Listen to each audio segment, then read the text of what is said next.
Laju pertumbuhan ekonomi Indonesia pada kuartal 3 2025 tumbuh sebesar 5,04%.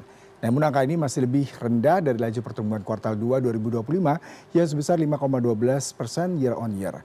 Meski konsumsi rumah tangga menjadi kontribusi terbesar, tetapi laju pertumbuhan yang melambat dan tak hanya itu, meski tumbuh di atas 5%, jumlah pengangguran di Agustus 2025 juga tercatat naik di Februari 2025. Lantas bagaimana sebenarnya membaca data ekonomi terbaru ini? Apakah memang angka 5% ini tidak tertransmisikan ke masyarakat?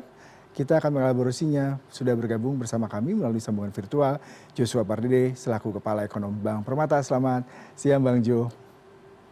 Selamat siang, Yuda. Ya, ini bagaimana Anda melihat ya, membaca angka 5,04% ini sebenarnya turun ya dibandingkan kuartal kedua 5,12%. Nah, meskipun yang dikatakan lebih tinggi daripada negara-negara seperti bahkan kalau kita ngomong negara tetangga yang memang dikatakan salah satu barometer nih, tapi kalau di Vietnam, Malaysia kita justru lebih rendah.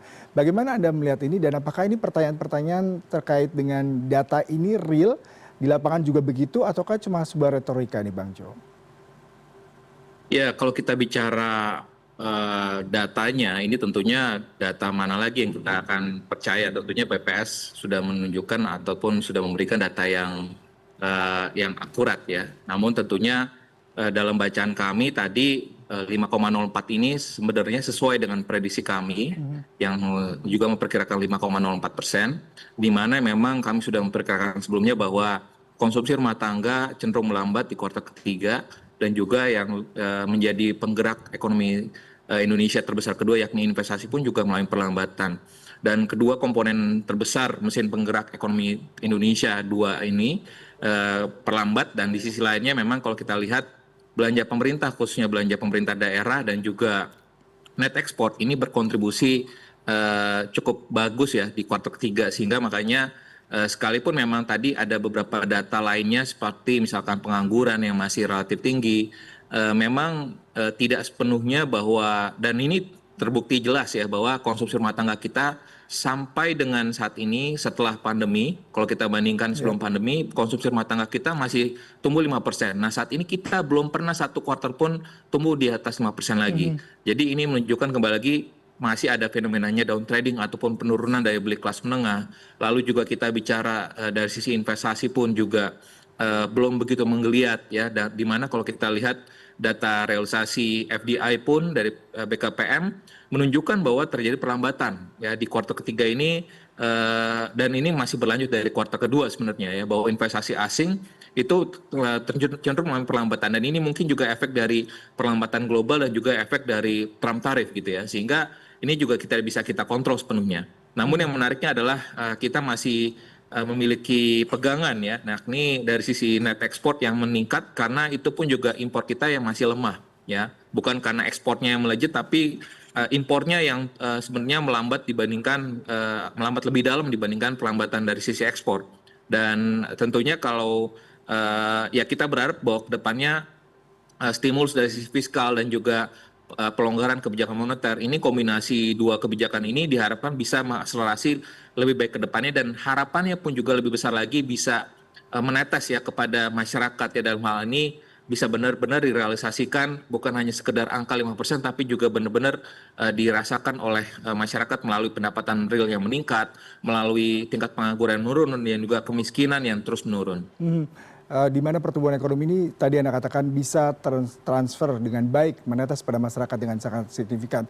Kalau saya baca nih Badan Pusat Statistik mencatat jumlah pengangguran tadi sudah dibahas sama Bang Jo sedikit, mencapai 7,46 juta orang pada Agustus 2025, kemudian tingkat pengangguran terbuka 4,85%, tapi yang unik data BPS memberikan informasi kontribusi besar dari industri pengolahan, pertanian, perdagangan, konstruksi dan tambang dengan total share lapangan usaha mencapai 65,02% dari PDB. Nah, bagaimana data ini kayak agak sedikit gak matching ya Bang Jo? Apakah memang data berjalannya ini masih belum secara signifikan dilihat dari tadi bagaimana dana investasi sudah mengucur, kemudian juga belanja pemerintah juga sudah mulai tidak diketatkan lagi. Apakah ini masih dalam ongoing seperti itu? Bagaimana Anda melihatnya?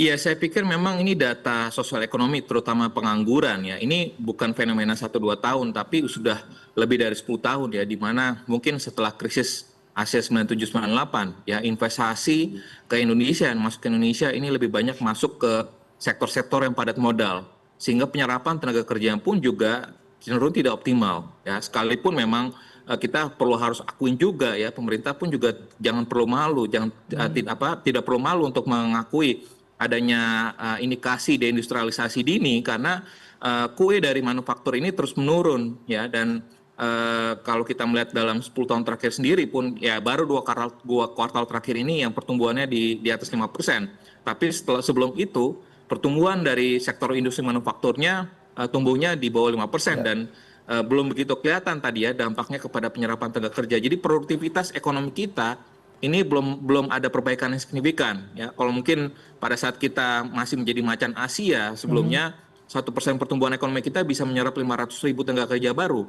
Namun saat ini saya menduganya sudah menurun ya, mungkin 1% pertumbuhan ekonomi Indonesia mungkin maksimal bisa menyerap less than 200.000 tenaga kerja baru. Sehingga memang bisa kita lihat bahwa penyerapan tenaga kerjanya masih belum begitu meningkat dan juga sektor informalnya pun juga masih terus membesar porsinya ya. Sehingga ini menjadi PR bersama kita semua bagaimana pemerintah menitik beratkan perhatiannya untuk mendatangkan investasi kepada sektor-sektor yang padat karya.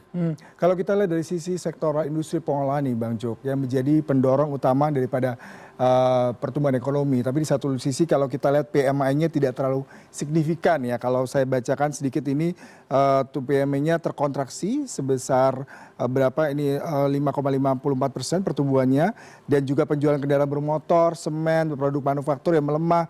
Tapi kalau di satu sisi lain kita melihat pengolahan ini tumbuh 5,54%. Bagaimana Anda melihat korelasi keduanya? Ya, memang kalau kita bicara dalam hal ini industri, ya khususnya industri manufaktur, ya memang dari beberapa data menunjukkan tadi adanya data-data PMI manufaktur yang belum optimal, lalu juga dari sisi penjualan otomotif, ya, lalu semen. Ini memang ada di beberapa sektor industri manufaktur, subsektor industri manufaktur yang menunjukkan pelemahan. Namun meskipun demikian di sisi lainnya kami ada beberapa data juga yang menunjukkan sebenarnya beberapa kinerja dari sektor industri manufaktur yang bisa mengoffset ya penurunan atau perlambatan dari industri tadi otomotif, semen, lalu juga misalkan industri yang lainnya ya, seperti misalkan industri mamin.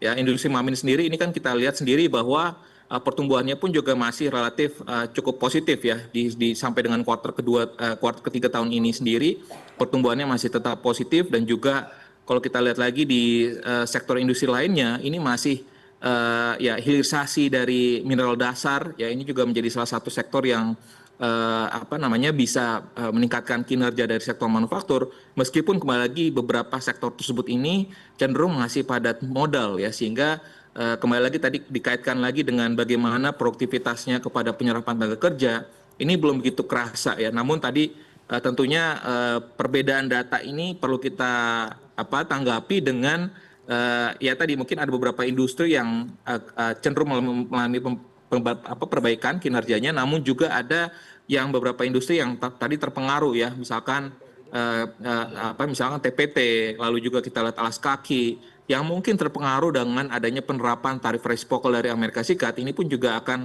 cenderung mengalami pelemahan kinerjanya. Jadi tentunya kita tidak bisa memukul rata semua industri manufaktur memiliki kinerja yang negatif, namun di sisi lainnya ada beberapa sektor industri manufaktur yang positif, namun unfortunately sektor industri manufaktur tersebut lebih kepada capital intensif.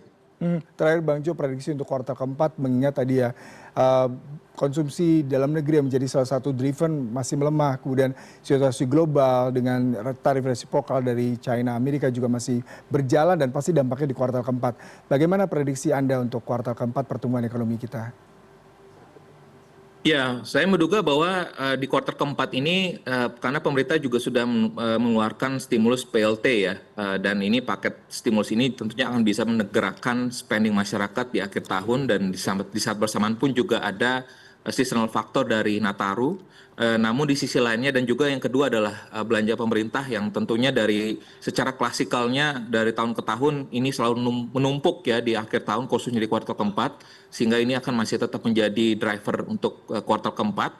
Namun di sisi lain yang perlu harus kita cermati adalah investasi, kembali lagi ya. Investasi ini masih kita perlu tekankan masih terhambat ya dengan berbagai kondisi global dan juga tantangan dari mana implementasi misalkan PP 28 2025 yang juga baru diluncurkan oleh pemerintah, ini penerapannya sampai sejauh mana sehingga realisasi investasi ini bisa kembali meningkat ya, karena tanpa adanya investasi baru khususnya di sektor-sektor padat karya ini peningkatan produktivitas ekonomi kita pun khususnya harapan kita juga adalah investasinya ke sektor-sektor yang produktivitinya tinggi ya, sehingga produktivitas ekonomi kita bisa meningkat, ekor kita bisa menurun, dan juga di saat bersamaan pun juga harapannya ini bisa meningkatkan juga dari sisi indikator sosial ekonomi kita. Jadi proyeksi kami di kuartal keempat ini masih tetap berkisar masih di atas, sekitar sedikit di atas 5%.